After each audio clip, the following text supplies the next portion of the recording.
Je vais en 2 minutes 30 vous parler de la situation du logement à Bruxelles. Une ville qui, comme d'autres villes, est confrontée à une crise du logement importante. Pour en parler, je vais vous donner quelques chiffres. On a d'un côté plus de 50 000 ménages qui sont en attente d'une réponse publique face à leurs difficultés pour se loger dans des conditions décentes sur le marché privé. Et on a par ailleurs un boom démographique qui fait qu'il y aura à Bruxelles, dans les 10 années qui viennent, plus de 170 000 nouveaux habitants.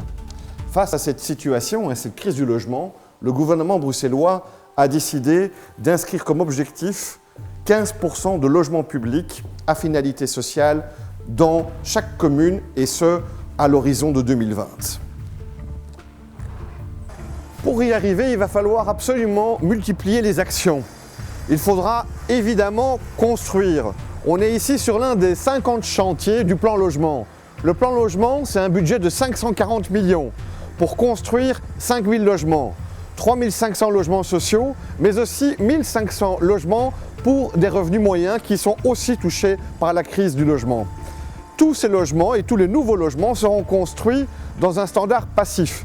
C'est un standard énergétique le plus performant, qui est bon pour l'environnement, mais qui est aussi et surtout très bon au niveau social, puisqu'il permet de faire des économies jusqu'à 90% par rapport à un logement normal. Construire prend malheureusement beaucoup trop de temps et de toute façon, ça ne suffit pas.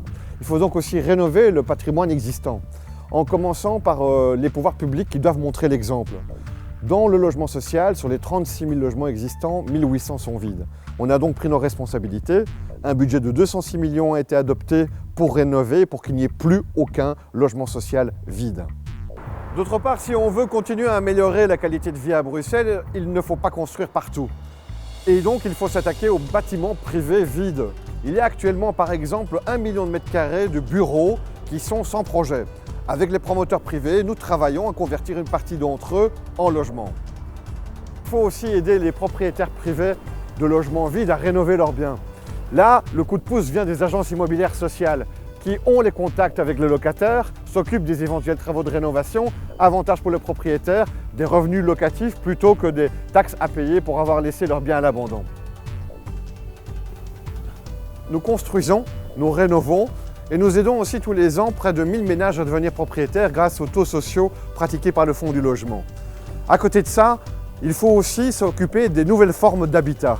L'habitat intergénérationnel, l'habitat solidaire, l'habitat groupé, qui permet à certains publics cibles, les jeunes, les personnes âgées, les personnes handicapées, à pouvoir concrétiser leur droit au logement en région bruxelloise.